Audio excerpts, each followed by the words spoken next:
Hey everybody, this video is all about the best headphones under $500 for music. Now, if you found this video, then you're likely searching for a better sounding headphone that will make your music sound as good as it possibly can for the least amount of money. In a new and exciting world where streaming services are offering high-res audio with details hiding in the music you never even knew existed, now is a great time to upgrade to one with better sound quality that will also work better for your ergonomic scenario. But there are a few essentials a great headphone at this price point must include, and we will cover it all right here. You will not want to choose a headphone under $500 until you watch this video. Now let's get into it.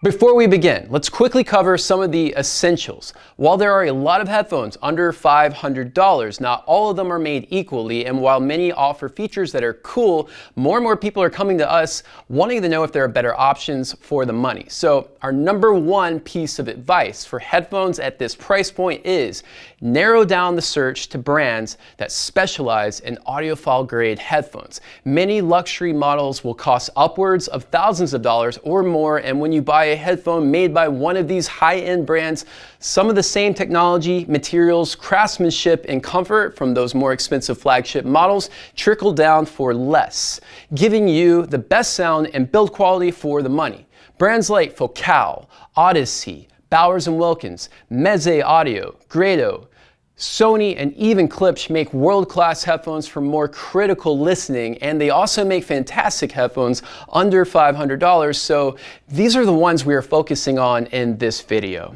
Another thing to keep in mind when you are shopping for a better headphone at this price point is to conduct an honest assessment of your listening style. For example, when you're enjoying music, what are you generally listening to? If you like classical, jazz, Motown, soul, or really any genre with a lot of acoustic instruments hiding in the mix, then you might prefer listening more critically, while others prefer to just kick back, relax, and get lost in all the sounds. If you think you might be a critical listener, then at this price point, choosing a more neutral headphone with a flatter frequency response that does not accentuate the bass, the mids, or the high frequencies will have a more natural sound profile, allowing your music to sound much closer to the way the artist intended. On the other hand, if you're listening to a lot of fun bass-heavy genres like EDM, hip-hop, R&B, dubstep, or even modern rock with a lot of low and mid-frequency content, such as vocals and guitars, then a headphone that bumps up the bass and rolls off the top end will have a warmer, more musical sound. This will be a really fun option to wear for all-day use. The really important thing to keep in mind, though, is to shop for the one that enhances the way you listen to music. So, are you someone who listens to music a little more critically, picking out all the details, or do you prefer getting lost in the music? There is no right or wrong way to listen. It's all about having fun. So if you are a die-hard basshead or a detail junkie who analyzes all the different parts, tell us your style in the comments below. What new artists and genres are you listening to right now? Finally, the last thing to keep in mind are comfort and deciding where you will use it the most. A headphone with an open back design will have the widest soundstage that will sound a lot more three-dimensional, like sitting right in front of a great pair of really good loudspeakers. This is a great design if you want to really pick apart the details hiding in the music. On the other hand, a closed back design will provide the best isolation that locks in the sound, preventing it from leaking out and letting everyone around you know what you're listening to. This is why a great closed back headphone will work best for portable all-day use and usually works better for bass-heavy music, since closed backs focus the sound of the bass more into the center of the overall sense of presentation. Check out our full written comparison on open back and closed back headphones for more on this. We'll put a link in the description. If you are shopping for a closed back that lets you casually listen to music all day, then you'll want it to fit comfortably and have wireless features so you can roam freely. A great headphone will have lightweight materials and a soft headband that distributes the weight on top of your head evenly, so you can listen longer. Most of the headphones on this list weigh slightly less than a pound. Clamping force is also something to look out for so that the ear cups fit snug around your head, creating that tight ceiling condition that locks in the music while also blocking out unwanted noise from entering into your ear cups. If you want to know everything there is to know about headphones and the different types, we have a great headphones and headsets buyer's guide that breaks it all down, and the link to that is also below. And of course, this AudioAdvice list of best headphones under $500 would simply not be complete if we didn't select only the best sounding headphones for the money. To conduct our comparison, we tested over 25 different models to come up with the best two in each listening category.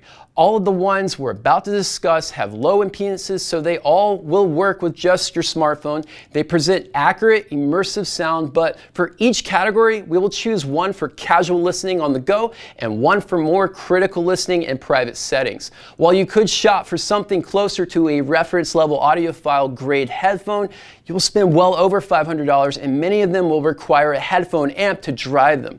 For less than $500, if you choose one of these, you will have the best sound quality for your preferred style and not have to buy anything extra to experience better sound quality. We're going to start with the best low impedance wireless headphones first, and then we will quickly cover the others. Now that we've covered the essentials, let's get into it.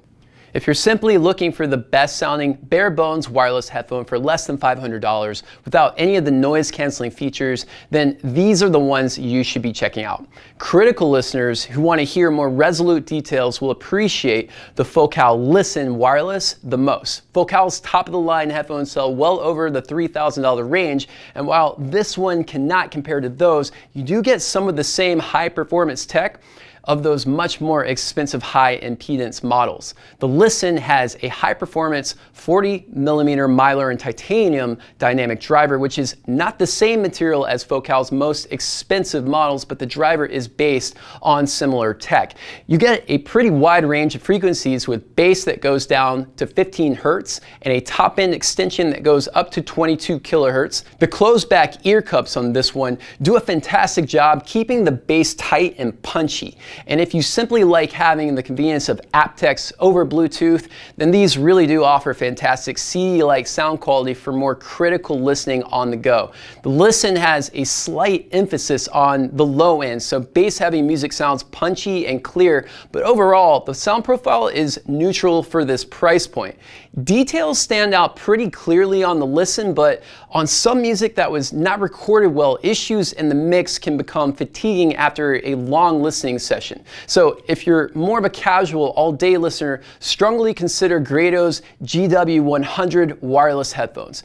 Grado has been hand-building headphones in America for over 30 years, and this is their first wireless headphone. For less than $500, the Grados have Bluetooth, which makes them highly portable, but I think these will be most useful for people working at home because of their open back design. Now, open back headphones are rare in the wireless category, but this really is the perfect way to enjoy music casually and still be alert to your surroundings while you're working. If you work from home and you want better sounding music to motivate you throughout the day, you could Bluetooth these to your computer and stay alert to anything or anyone who needs your attention. The Bluetooth connection on these connected immediately, and the sound is what I would expect coming from a Grado.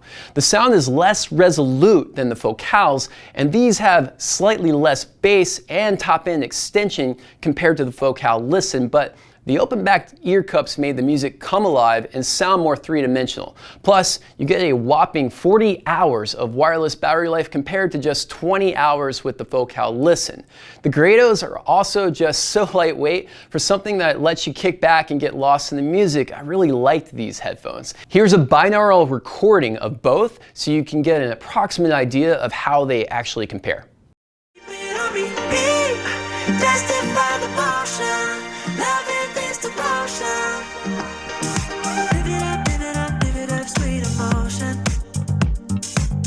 Every night, you and I on a roll. Switch it up where I'm going. Stay on the fly just in time, know the right way to go.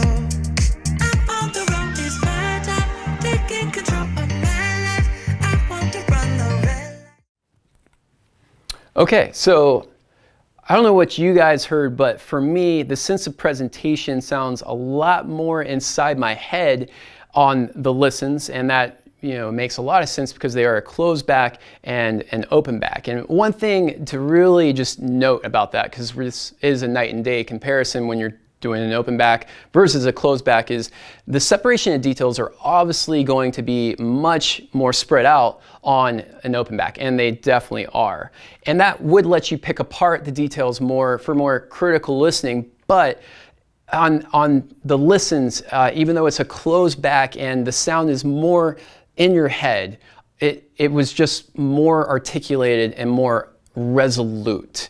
I could hear a lot more detail, and I did find myself actually thinking about what I was listening to, like the playing styles and things like that, and those little dynamic details in the guitar strings.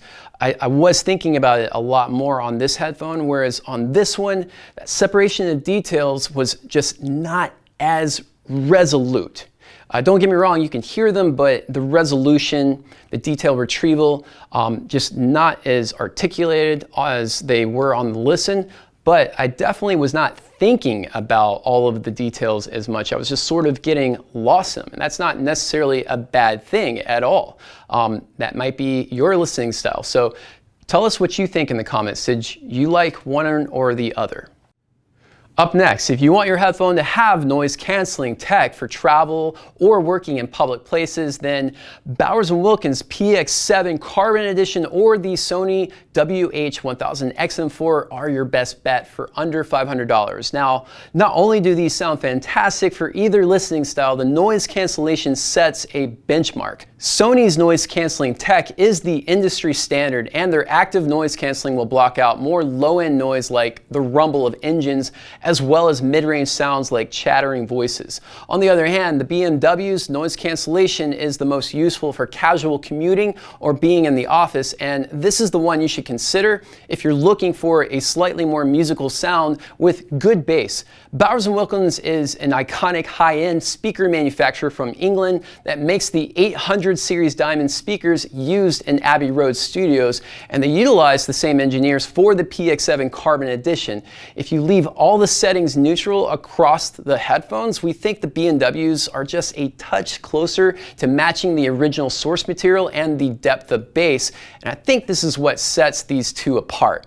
The Sony XM4s have fantastic deep bass that will make bass heads smile, and there is an EQ in the app that lets you adjust the sound to taste. So I like how this one lets me pick out more details in the music if I want, or dial it back for more warmer sound on a long road trip or a long flight. We have individual reviews and tips and tricks videos for each of these, so for more on how these two perform, go watch our other videos to really get an understanding of how these two compare. In the meantime, here's the binaural recording so you can hear the differences for yourself. Keep it on repeat, justify the motion, loving this devotion. Live it up, sweet emotion. 'Cause every time, every night, you and I on a roll. Switch it up where I'm going. Stay on the fly just in time, know the right way to go. I'm on the road, it's my time, taking control of my life. I want to run the red lights. Okay, let's talk about the soundstage and a little bit of the differences that I heard. First of all, on the PX7s, I immediately noticed, even though it's a closed back headphone, I noticed the soundstage was a lot wider than they are in the WH-1000XM4s. There's really good, punchy, tight bass on these. However, the deep bass is really where it's at on these. I mean, if you're a bass head, I would choose these. But if you're really looking for something that's a little more natural sounding on the bass, I would choose these. These really are a lot more articulated, just a bit. But that, if you're really looking for that in your head sound, the Sony XM4 is really, really cool. Moving on, if you don't care about noise canceling and just want the best sounding closed back headphone for portable music on the go, then the Meze 99 Classics or the Sony MDR-1AM2 are the best closed backs under $500. If you are a critical listener, go for the Sony MDR-1AM2 and don't look back. This one has Sony's large 40mm liquid crystal polymer drivers that cover the full spectrum of music with deep, resolute bass down to 3 Hz all the way up to 100 kilohertz, which is just fantastic at this price point. Overall, I could hear more subtle details hiding in the music more clearly compared to the Meze 99 Classics.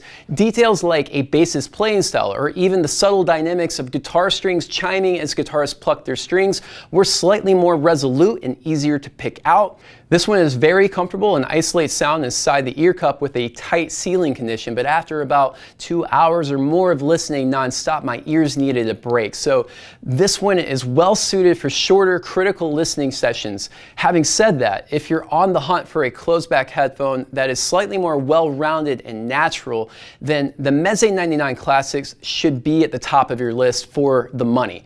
The 99 Classics have a similarly large 40mm driver that covers a wide range of frequencies from 15 hertz to 25 kilohertz, which is less range than the Sonys. However, the frequency response is a bit flatter, which makes these a lot more neutral to all types of music. I could listen to anything from classical or jazz to hip hop or EDM and enjoy music with good, warm, punchy bass all day long. Not only that, the comfort of the 99 Classics is the most comfortable out of any headphone on this list. So casual listening all day long is absolutely obtainable with this headphone. The only downside to be aware of is that these do not isolate sound as well as the Sonys. So my coworkers knew what music I was playing, which could be something to consider if you were planning to use them in public places or even public transportation. Here's what they actually sound like though. Keep it on repeat, destined by the motion, loving this devotion. Give it up, sweet emotion. Every time, every night, you and I on a roll.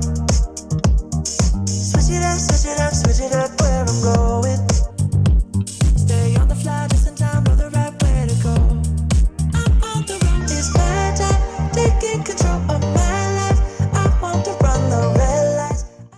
Okay, so let's talk about the Meze 99 Classics. First of all, let me just point out that this headphone is the most comfortable headphone on this list. I mean, you can tell it's on you, but the way the clamping force hugs your ears, it's just extremely comfortable and it's pretty cool on my ears as well. I don't really feel much sweating. One thing I definitely noticed was that people in the office could tell what I was listening to, so isolation was not as good on this, but let's just talk about the sound now. I would not say details are highly resolute on this, but the soundstage is just a lot wider and more natural sounding compared to the Sony MDR-1AM2. Overall, this headphone is extremely natural sounding, very well balanced. Bass is not super detailed and resolute, but it's very controlled and tight. I would say this is the headphone to go for if you want to listen to almost any kind of music. Really, any kind of music works well on this headphone. I might even mix music on this. It sounds that good on everything. If, on the other hand, you really want to think more about those tiny details that you're hearing in the music, then definitely choose the Sony. I found myself really thinking about what I was listening to when I was wearing these. All right, last on our list of best headphones under $500 is the open back category. If you want to enjoy music in the privacy of a home office or with a turntable, then open back headphones are the way most audiophiles go. Since the backs of the ear cups are open to allow air and the sound to flow freely, the open back design allows the headphone to present the widest soundstage, often described as holographic. There are many options in this category that are well suited for critical listening, while others are just fantastic for getting lost in all the details and dynamics. If you are a casual listener who just wants to kick back and get immersed in your music, then the new Grado RS2X is a fantastic choice at this price point. The RS2X presents a spacious soundstage across a pretty wide range of frequencies with good punchy bass from 14 Hz to 28 kHz. This one is the updated version of Grado's previous RS2E, and this new model combines maplewood and hemp for the enclosure, housing a new 4th gen 44mm X driver, which Grado says they specifically tuned for the new wooden enclosures. Grado selects different woods for their unique tonal qualities, similar to the way a guitar or a speaker manufacturer chooses wood for building instruments and speaker cabinets. The result is a fantastic mid-range that is very easy to get lost in. Vocals and guitars stand out and sound fantastic with these. The RS2X also has good punchy bass and a rhythm and pacing that made me want to get up and start tapping my feet. Taylor Swift's Red album is so much fun to listen to with these. I could wear these all day long for hours. However, if you are a critical listener who just wants a more neutral, well-balanced headphone with accurate deep bass, mid-range, and impressive top-end extension, then look no further than the Audeze LCD-1. Like 𝐂𝐥𝐬𝐿, this one is made by another world-class headphone manufacturer. Audeze, however, uses a special high-performance speaker called a planar magnetic driver. Essentially, the LCD-1 uses an ultra-thin diaphragm positioned between magnets, which allows the diaphragm to achieve true pistonic back and forth motion at extremely high velocity. With this one, you get to experience the full spectrum of music with a wider range of frequencies, with deep bass down to 10 Hz and more high frequency content up to 50 kHz. Overall, I could hear a very resolute presentation of details with an open and spacious soundstage that let me hear the music more like the artist intended it, but the overall sense of presentation was not as wide open or as spacious as the Grado RS2X, which is why this one really will be more useful for listening more critically. It was even designed and hand-built in California by Audeze for use in professional studios for audio engineers and audiophiles.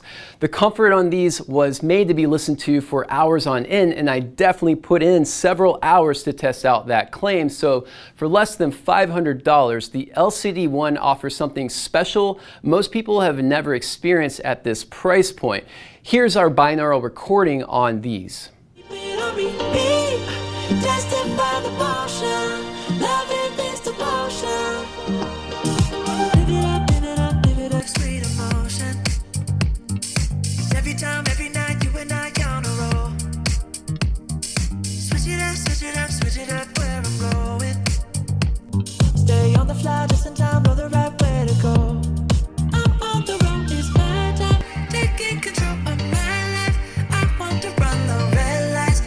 Okay, let's talk about a few things that stood out.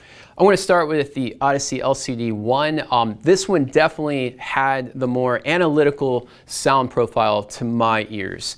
More analytical, neutral, a little more tamed and even and well balanced overall. The details are a lot more resolute on this headphone. One of the songs that stood out to me was an EDM track by deadmau5 called Strobe, and on that one there's a part where there's these little percussive rainfall sound effects that are crystal clear on these and extremely holographic. But overall the soundstage is wide, not getting into the territory of being holographic like outside of your head, but more of an even, tapered, controlled sound profile overall, which is really why I think this one would be great in the studio. If you want to listen more analytically, you're going to hear it more like the artist intended. Now, let's move on to the new Grado RS2X. This one is extremely musical. This one has fantastic mid-range. Those new X drivers are really accentuating the mid-range a lot more than even the previous model, and a whole lot more compared to this particular LCD-1 model. But overall, I could definitely find myself getting lost in the music a lot more on the Grados. I was thinking about it a lot less, and really, if you want to dip your toes into that wide sense of presentation where the sound almost is floating outside your head for the money, this one really is getting you closer to that holographic sound signature. Whereas the LCD-1 is a lot more controlled and tapered back and more well-balanced. There's a song I listen to called Selfish by St. John, and it has a lot of really deep 808 bass in that song, and it really hits you in the chest on the LCD-1. It's a lot more musical, and it makes you just kind of want to relax and get lost in the great sounds on this headphone. Wearing it is extremely comfortable. On the Grados, it almost felt like they weren't on my head. I really could see myself wearing this for hours all day long, as well as the LCD-1. I mean, it is designed to be listened to and worn all day long in a studio environment. So either one is really going to be extremely comfortable. The Grados were just a little bit more comfortable for me and felt a little bit more like they were not on my head because they are just a lot lighter in weight. All right, that concludes our comparison on the best headphones under $500. Choose any one of these headphones on this list and you will experience the best immersion for your style of listening, available for less than $500. But what do you think? Are these the best headphones for the money? And are you a critical listener, picking apart all the details, or do you prefer just kicking back and getting lost in the music? It's all about having fun, but we want to hear from you. So tell us, what's your style and what are you listening to? Thanks for watching. If you've enjoyed this video, be sure to give it a like and also check out our playlist section on our YouTube channel to easily find all the content you're looking for. We'll see you next time.